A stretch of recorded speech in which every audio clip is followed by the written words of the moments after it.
What's up, guys? We're going to be doing a video on the Canon Nano 3S versus a NerdQaxe++.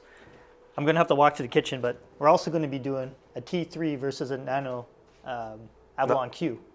Avalon Q, yeah. Yeah, Avalon Q, whatever, it doesn't matter. That thing's on, by the way. You can't even hear it. Yeah. And then we have our other one running over here, making so much noise, like it's pretty obnoxious. But so that's coming up in our next video. But yeah, I got our little test bench in the kitchen going. So Why are we recording two videos today, JD? Because people want to see stuff about the T3. Right. It's also because we uploaded a video on Saturday, which we normally don't do, so we didn't have any footage for it today. Yeah. So we're doing. So basically, I want to compare these two machines Right. because they're very similar price, and they're both like 6 terahash. Mm-hmm. Actually, let me check on HeliumDeploy because I don't even know the price that these are being sold for. Do you know? So the Okay, 319. Right, and the Rev 6.1 is 385. I don't think it is. I don't even see it on our site, but no, whatever. because we were selling the 5.1 is 335, close right, enough. Yeah, but this one will be 385 for now. Yeah, but even if this one's still 6 terahash, but yeah. So I just want to compare the value and just go into the differences because I think a lot of people in this price range are gonna want to. Actually, I'm gonna set this timer too, so I just know how long it's been. A lot of people shopping might be trying to pick between these two units just because they're similar price and similar speeds. So yeah, let's... I mean, this one's an open source product versus this one is a stock product, like comes straight from the manufacturer. Yeah, so this one you can't really customize. It's got this big USB power brick here. Mm-hmm. And yeah, I'm gonna like go into the differences in their dashboards, but just like we do have a little noise meter. Not that it's accurate at all because I'm talking, but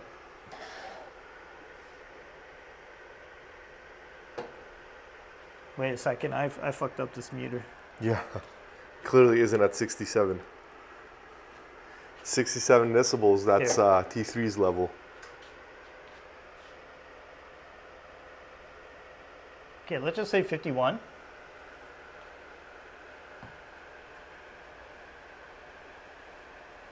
Let's just say 70. But, okay, so this one's quieter. But there's a lot of differences here. The web interface of the units, there's an IP address on the screen here. At the bottom, it's like what, .166?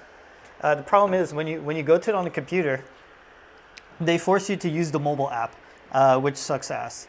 So I do have the mobile app on my phone. Let me just like...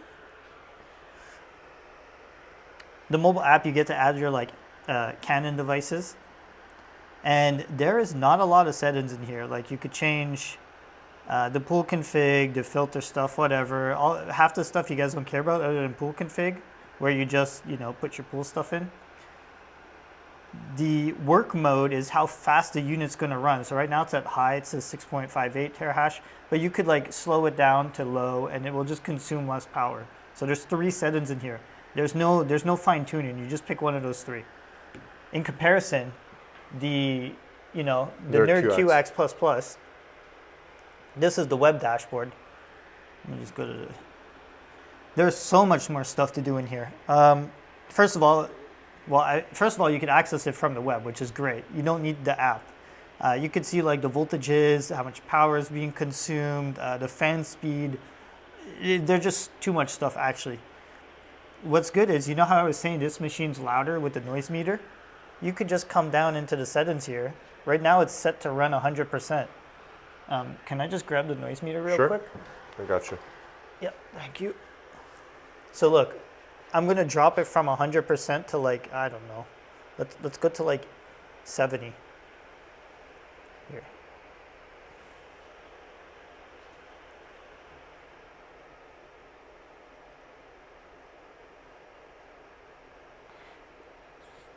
You could see it went down like 8, and obviously you could just drop it down some more. You could like tune these things, which is not possible.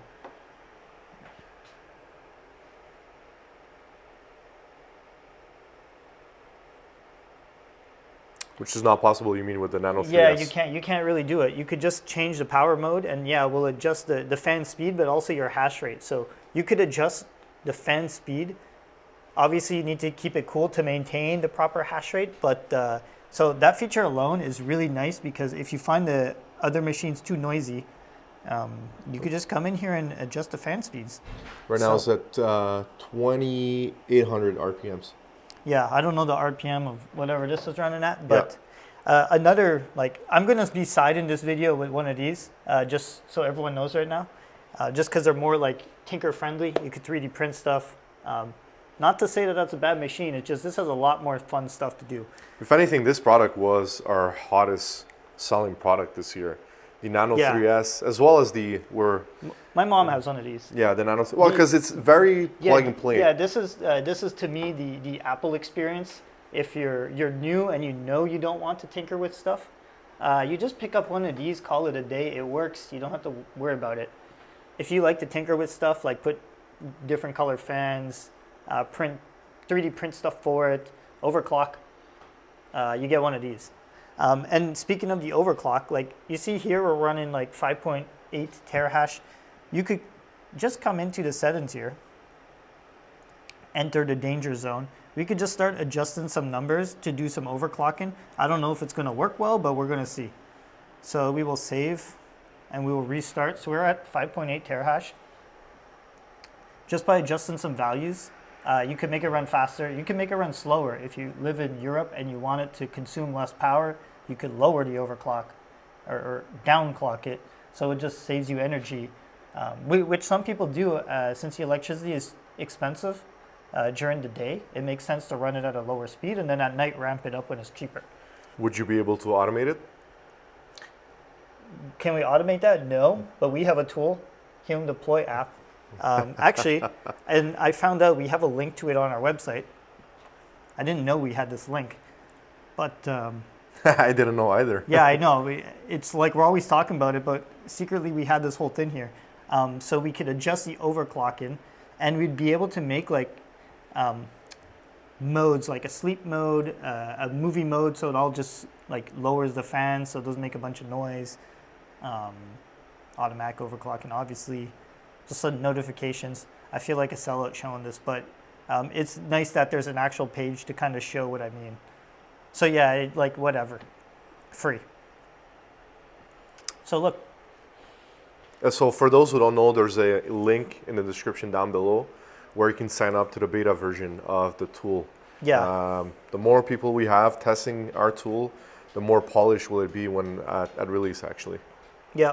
And the link is actually going to be to here because we already have a join wait list. It just asks for your email. And right. Can you show us again? Where did you find it? Oh, okay, it's on the Yeah, there's top, a button at the top. I never even realized. Yeah. Clearly, I don't come on the site too much, I guess. But yeah, so we went from 5.8 terahash to like 6.1. It keeps like changing back and forth. But so yeah, that functionality is not here in this machine. Like I said, all you get to do is press medium. I don't think this hash rate is super valid either. There is a little hash rate on here. Yeah. It's the exact same. I still don't think it's like super accurate. Mm-hmm. I could pull the pool numbers to show you guys while this adjusts. So I just had these two connected into mine in Dutch here. And because obviously I just started the Nerd, like we rebooted it, so they're changing. But yeah, here you can see the hash rates. NerdQaxe++ is kind of getting its butt whooped just because, well, I restarted and stuff, so it affects like the average hash rate going on. But oh shit! There you go. That's when you don't properly. So you know how like I randomly set an overclock? Clearly I set it too high, and now it has a PSU fault. An easy way to fix this, though, it's funny. This happened in one of our like earlier videos. An easy way to fix this is just to like lower the overclock. I don't know who set these, honestly. I think we were at like 725. I don't remember. Poof, and then you restart it, and hopefully the PSU fault goes away. Give it a second. So yeah, see, that's more fun. You get to break your unit with this one. It's not broken, but like. you could tinker till your heart's content with this. What else we got in here? Oh, this is a cool feature too.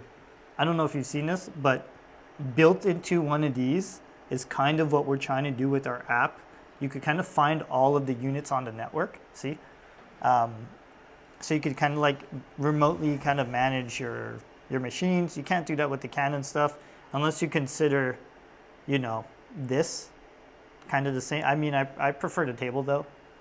You can see all the difficulties. You can't see the stuff in the Canon stuff. There's nowhere in here that mentions anything about like the status of the pool. It will just tell you that it's connected or not connected. So, yeah. You got anything to say?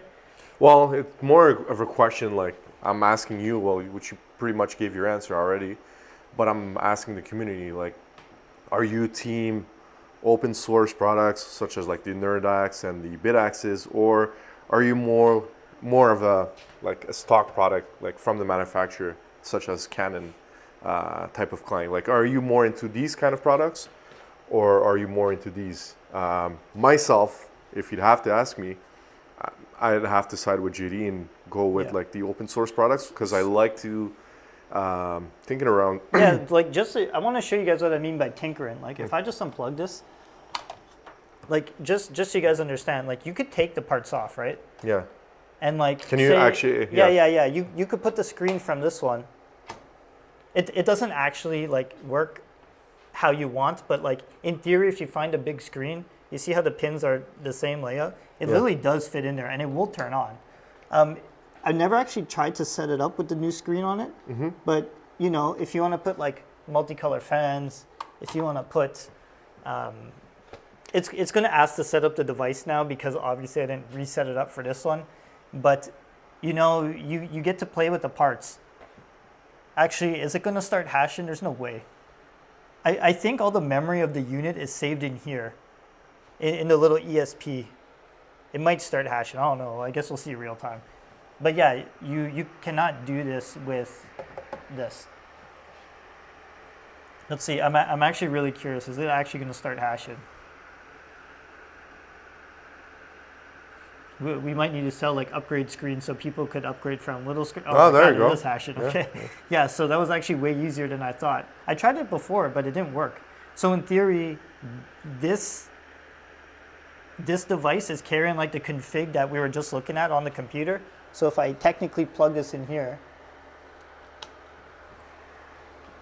and power it up, it's going to have the overclock settings for. Yeah, it just timed out, but in theory, the IP address is the same, yes. So when I refresh this, I'm back in. So like we've kind of just like moved the whole configuration from this machine to this machine, and obviously, like you see here, we can't like obviously take the block found out. Once we unplug it, we're gonna lose the screen. But yeah, that's just the fun part. Actually, I want to try and put the big screen on this. Can we? I don't know. Let's try. But yeah, that's like just to show the difference between always unplug it before doing this. Yeah, don't do what JD's doing. Yeah. But we want to make a Frankenstein unit here. The NerdQaxe with a big ass screen. Oh, these. Yeah, here. I got you. This was really supposed to be. Oh, the heatsink blocks it. Too bad. You'd have to remove the heatsinks. You know what? We have another device here. Hold on, I just don't want to like mix up the screens. So this one has room. Okay, let's make Let's make a Frankenstein octax. There we go. So if we give this power. Actually, you know what? This probably won't work. I shouldn't plug this in because it has a configuration for this. This is probably the wrong firmware. So that's another thing that you could do with the open source. The firmware you could flash on here. So you could go to a website and you could tell it, oh, it's not this machine anymore, it's this machine. So we, in theory, I'm not going to power it on with the wrong part, but we could start swapping all these parts around. So Yeah, I kind of made my point that I like the open source ones. Right. Just because I get to like play with all the stuff. So I think honestly for the price point, I think we should like for those who could afford it, I would still grab one of each, and most of our clients have because for what you're spending, you're definitely getting. I mean, for 319, you're getting 6 terahashes. When you compare this one 385, you're getting the same amount of hash power. But you could get like the 5.1 for like $20 more. Right. I don't know if we're going to continue to sell the 5.1. Not for now. For now, I think we're just gonna transition our efforts on the 6.1 instead, because on top of that, I'm just leaking, and you're not even aware of it. We're getting You leaks should have right seen now. his face. Uh-oh. But we might have something cooler that's coming up pretty soon. I mean, something maybe as powerful as the NerdQaxe++ Ref 6.1, even as powerful as the 5.1 that we currently have, but this one is the upgraded version. Yo, I gotta show something here. But it won't be as expensive as what we're currently holding right now. These, this is something else. I know this is really supposed to compare these two, but I'm comparing with another one. You're able to get different like type of connectors too. If you don't like the ones with this like little heat shrink here, you know, you could just get a different one and plug it in there, and you know, in theory, all is good. I could try it right now. Hopefully we don't have magic smoke. No magic smoke. Right. But yeah, you could get like different power supplies. You're really limited with the Canaan, whatever you want to call it. It's a 140 watt power supply. The only other one kind of like this is really like, if you guys know the Apple Big Brick, the white one, it's a very expensive power supply from Apple. So yeah. Anyways. So Canon will give you, will provide you with the best value for your dollar, but again, you lose on all the fun stuff. Exactly, you're far more limited than you are with the NerdQaxes and the BitAxes, for example. As a matter of fact, the Canon, if you swap and play around with your power supply, they could go as far as voiding your warranty. Versus with the with the NerdQaxes or the BitAxes, you're entitled to do whatever you want. Not only that, like you see me swapping the power supplies, I'm swapping the screens. Like clearly they still work. You could put like thicker, bigger fans on here for more air. And my number one thing, if you own a 3D printer, 100% you should go with these ones. Which we are receiving pretty soon, huh, JD? Hopefully. Yeah. Hopefully it was placed. So we could start 3D printing some stuff for you to show you how to like customize stuff. You could print little things. I've seen people make little stands for this. Yeah. So it blows the hot air up because of just how like, is it physics? Thermodynamic. I don't know what the exact word is, but obviously hot air rises, so like it's technically more efficient when it's like placed like this. Right. So yeah, I think I babbled on enough. I'm voting this one, and that's my winner in the versus. And then we'll go to the T3 versus Avalon Q. Yeah. So it's Canon's going to war today. Like it's fighting against. Canon versus open source, and then Canon versus both closed source. Right, but this is just to show you how valuable Canon is. Like for anything related to home miners, Canon definitely always hits the spot. And for what you're spending, they're definitely giving you the value in return versus some other manufacturers or other products itself. So again, I will also have to choose the NerdQaxe++ because I like to geek around with my stuff and modify them. But if you're looking for a plug-and-play device, I would definitely go for the Canon Avalon Nano 3S, which was our hottest selling product last year in 2025.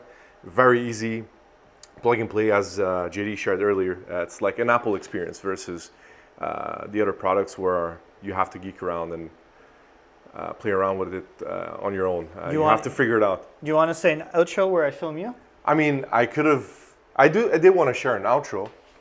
I didn't know if I wanted to share it on this video or on the next video. Well, we have two videos. So we do have two videos. Look at all this mess we got behind you. So the first thing I wanted to share, once again, I want you guys to go in the description down below to click on the Gleam link, to sign up for our giveaway, which is a NerdQaxe++, as a matter of fact, 6.1, as well as the DC06 Hammer script miner. So these are great products to start your mining journey. So we're giving out 2 products, but 1 winner. The winner will be announced on March 6, 2026. So again, just follow the steps in the Gleam link, and to have as many entries as possible to give give yourself higher chances to win this giveaway. Now, the other thing that I wanted to share, I think I'll just leave it for the other video to keep it more exciting, which you're not even aware of. So thank you guys for I'm just going to zoom in. This is the other video, not Martin, yeah. but like this. Well, we can tease it on. This little machine. Over there. We can tease it. So now we're going to go over 2 other home miners, which is the Full Miner T3 that we received on Friday. Can you stand near it? Like put your mic near it so they can understand the... Yeah. I'm sure it picks up on the camera. Yeah, it does. So we're going to go over this bad boy over here, as well as the Avalon Nano, not Nano 3S, but the Avalon Q. It's back there. I don't want to walk back there, but trust me guys, it's right over there. So we did do an unboxing video, but we didn't dive deeper into it, and we got the chance to run more tests over the weekend, which we're gonna go over this next video. So stay tuned, and I'll see you guys next time. Yeah.